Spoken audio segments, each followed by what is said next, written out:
Welcome, everyone. This is Recovery Dharma. My name is Julia. I'm one of the facilitators in the Spokane Sangha, and it is such a joy to practice with you today.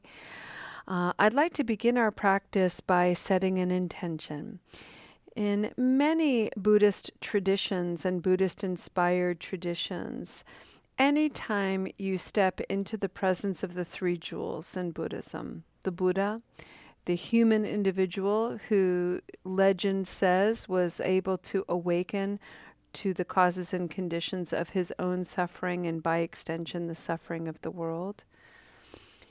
That awareness, that wakefulness that he experienced, he shared in an oral tradition, which was later written down. We know that as the Dharma. These are the teachings of the Buddha. And they were shared among a collective soul, a community of wise friends who were really trying to gain access to an ethical and moral way of being that had its predominant focus on minimizing suffering within and by extension all around them. This is called the Sangha. Anytime we come into the presence of these three jewels, we set an intention of our practice, and at the end of our practice, we dedicate the merit of having gathered together with such a wholesome, ethical, meritorious intention. Today, I'd like to share with you this little painting I made, and on the back, I write sentiments of loving kindness. This one reads, "May you have thoughts that encourage. May you have thoughts that encourage."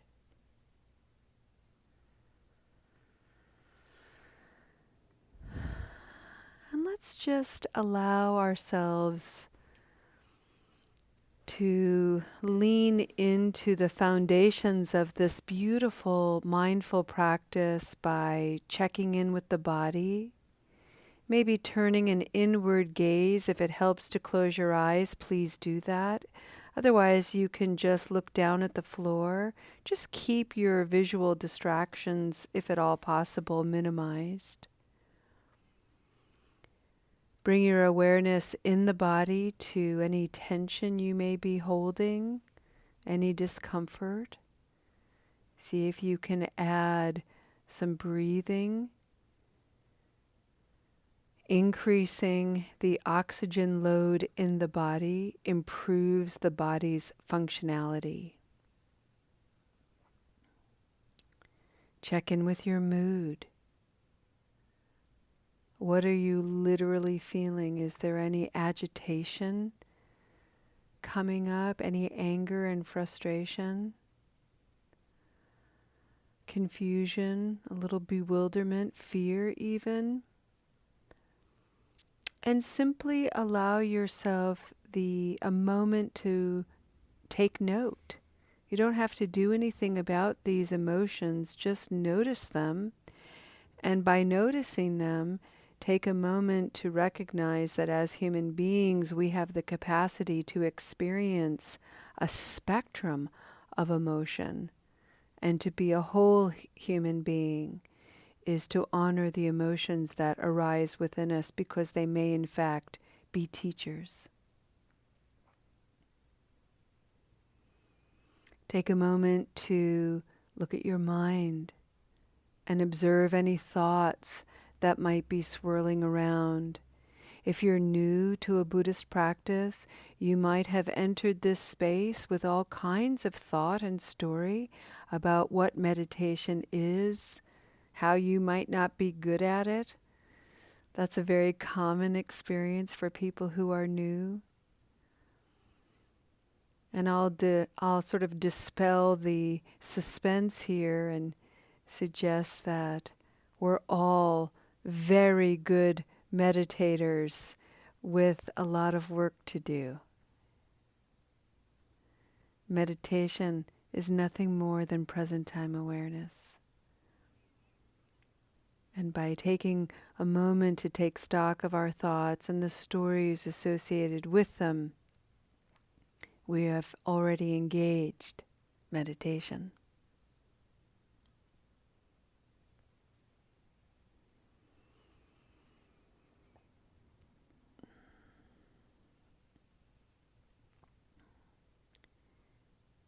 If you're seated, take a moment to allow the body to assume some nobility, straight back, soft belly. Roll the shoulders back, up and back a little bit so the heart opens and softens. Keep your gaze inward and light.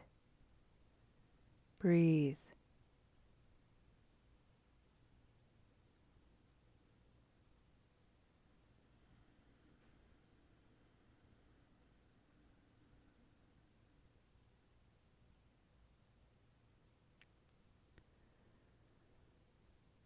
There are many meditations that encourage one's effort to keep the mind fixed on a single thought or a single point of view.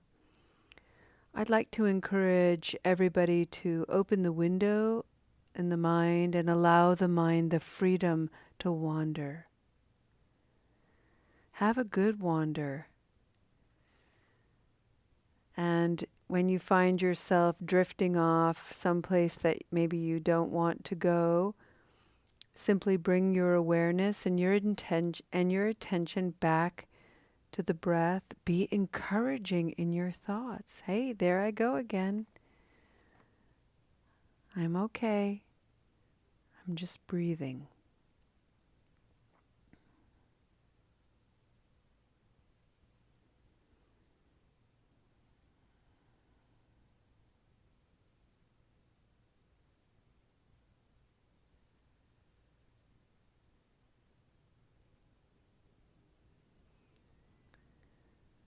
Friends, for the month of September, we are exploring a theme called interconnection.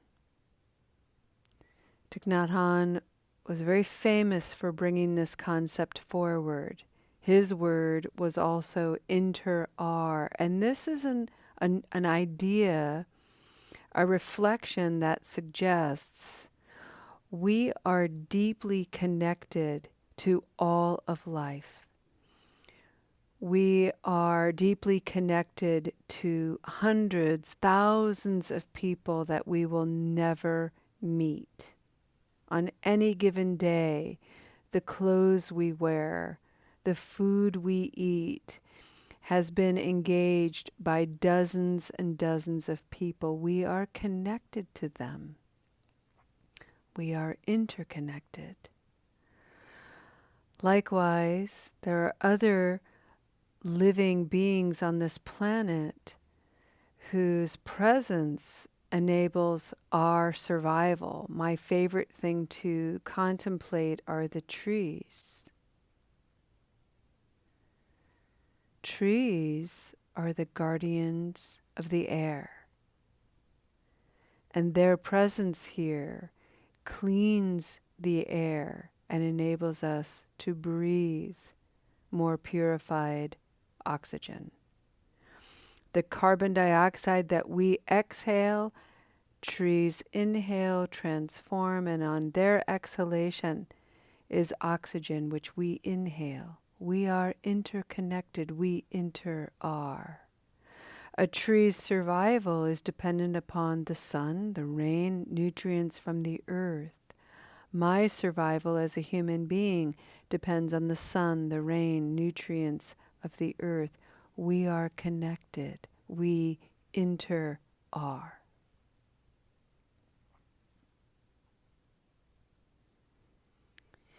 This week, I'd like to bring forward a sub-theme related to interconnection, and that is something we're going to call self-centeredness.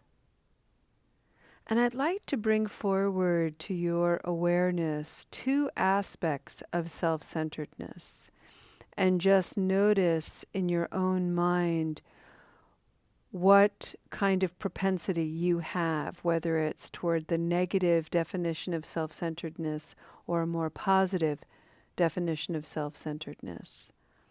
I bring them forward to recognize that we are a combination of both.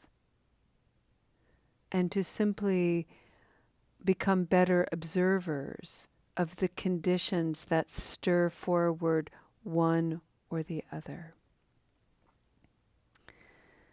The positive aspects of being a self-centered person relate to your capacity to be self-aware.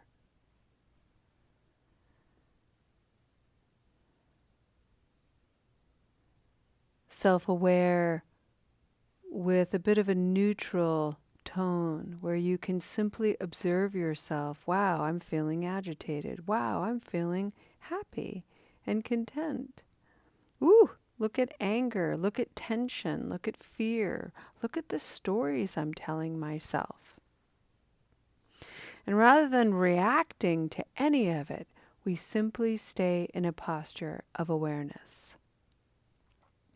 It takes a lot of self-centering to cultivate this kind of self-awareness. We really have to spend time with ourselves to understand ourselves. This is a very positive endeavor, because when we understand ourselves, by extension, we understand others. And the reason why we do is because we are interconnected.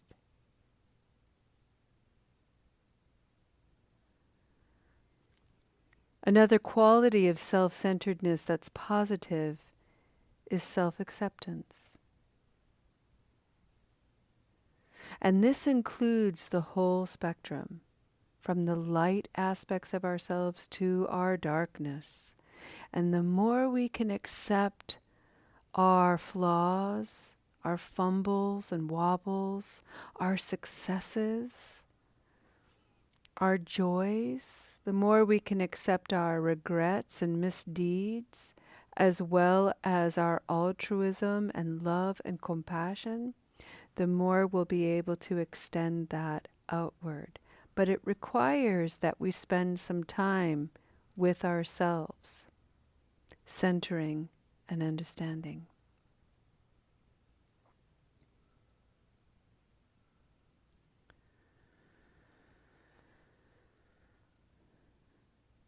When we lack the qualities of awareness and acceptance, we fall into self-centeredness that creates conditions for suffering, discomfort, disharmony. We become self-protective.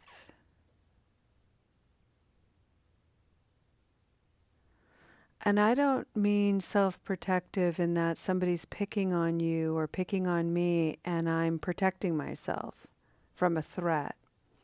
It's more like somebody is challenging a deeply held point of view that I don't want to let go of.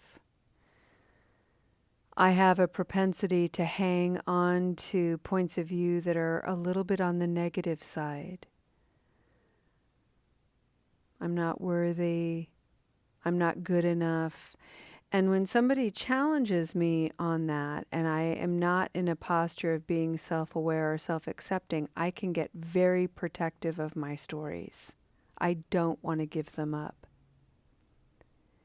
This is a truly self-centered place to be. It separates me from other people.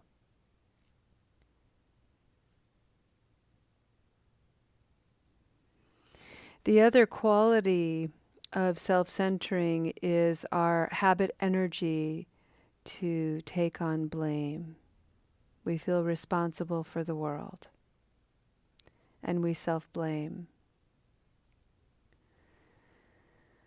Somebody's in a bad mood and it must be my fault.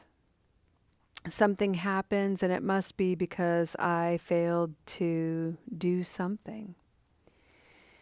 And in many cases, this is an exaggeration. And even when it's true, we struggle to look at it. So say I made a mistake at work and somebody confronted me and I'm not in a place of self-awareness nor self-acceptance, what am I going to do when confronted with somebody pointing out a mistake? I'm going to likely feel threatened, and I might not take responsibility for it. I might project out blame. I might be self-protective in that, or in the privacy of my mind, I might blame myself fully, but in an exaggerated way. Take on more than I'm responsible for. It's all my fault.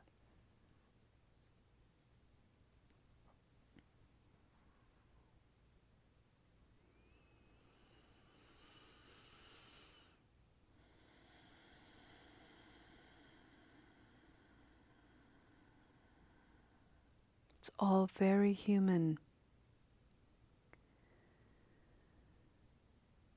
We all engage in these patterns of reactivity in some way, shape, or form.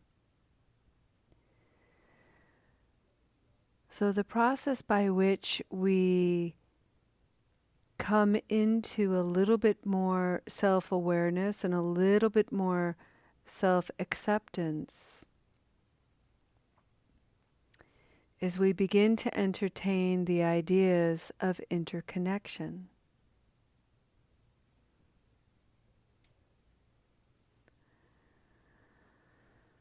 And there is 24 hours a day, 7 days a week, opportunities to practice this, to observe this.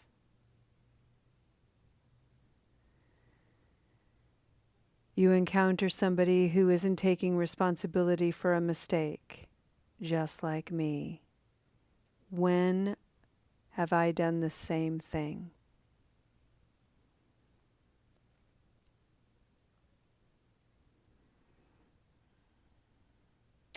You encounter somebody who's smiling so brightly and in such a good mood, just like me. What are the conditions that bring a smile and a bright mood?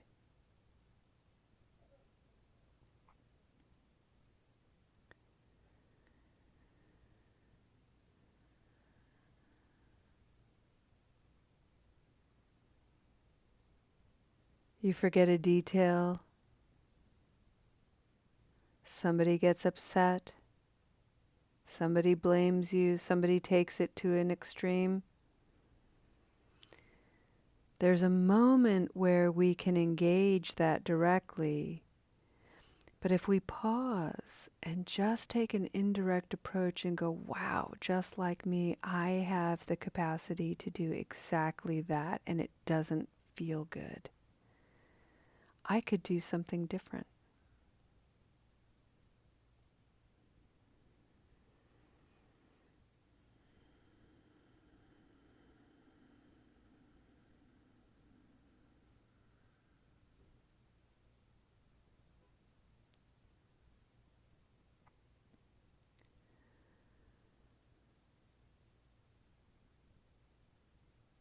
One of the most profound differences is to enact loving kindness.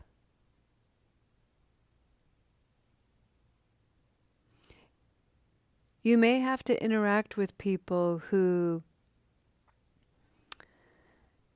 cannot tolerate your loving kindness. Maybe in the heat of their reactivity, they won't be able to receive it. Or maybe you just don't feel like offering it to them directly right now. I'm working with someone who I can see myself in this individual, but I'm too pissed off to feel very loving and kind toward them. That's just what I'm working with. I'm just being real about it. I've done very similar things as this individual because we are interconnected, we are human, and I'm pissed off. So I'm not in a place where I can sincerely and genuinely give them loving kindness. Now, I could spin out a fantastic story about what a terrible person I am. I I could go down the track that I'm a bad Buddhist and all that good stuff. But let's not do that. Instead, let's take this practice and go, wow, I'm just like this individual. I've made mistakes. I've been self-protecting. I've been unskillful. And I've hated when I've been treated and mistreated on top of that. So rather than do that, I am not ready to give loving kindness, but maybe I can give some loving kindness to myself.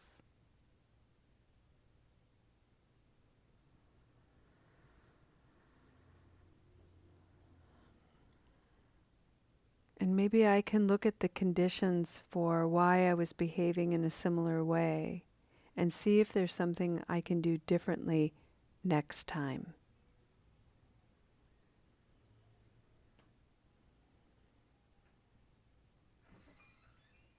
Just see what that does.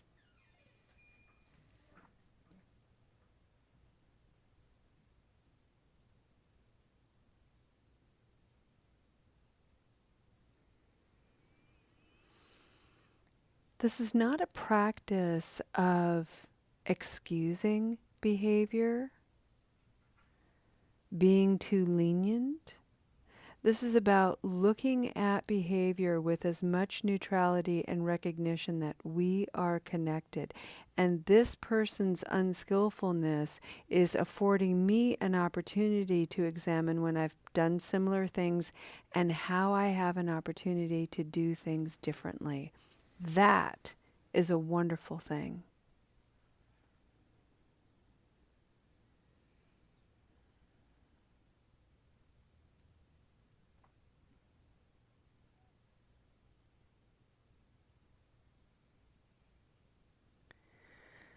I'd like to end our practice and our reflection for anybody who might be struggling to hold this, or if it feels a little bit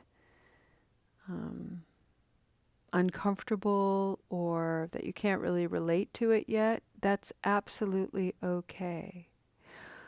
One of the things that helps me to remember my interconnectedness to all of life, every being on earth and in the cosmos, is this one simple yet profound fact.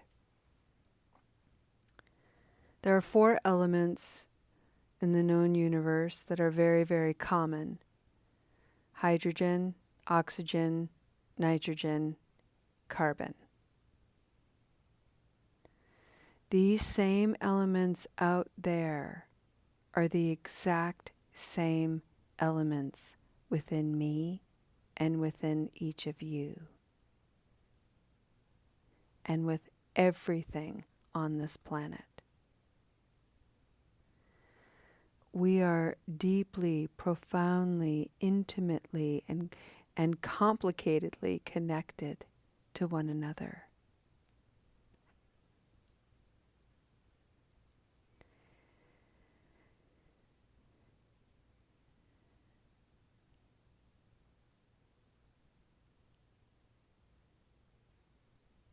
May that bring you a little bit of comfort and perhaps a dose of awe.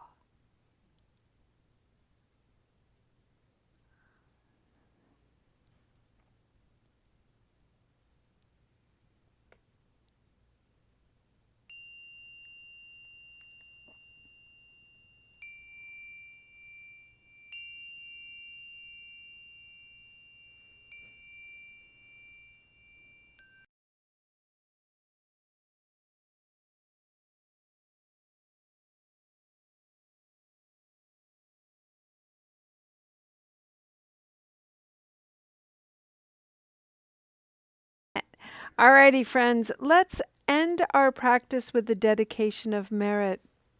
We started our practice today, this beautiful reflective practice of interconnection, with an intention. May your thoughts be encouraging. May you have thoughts that encourage.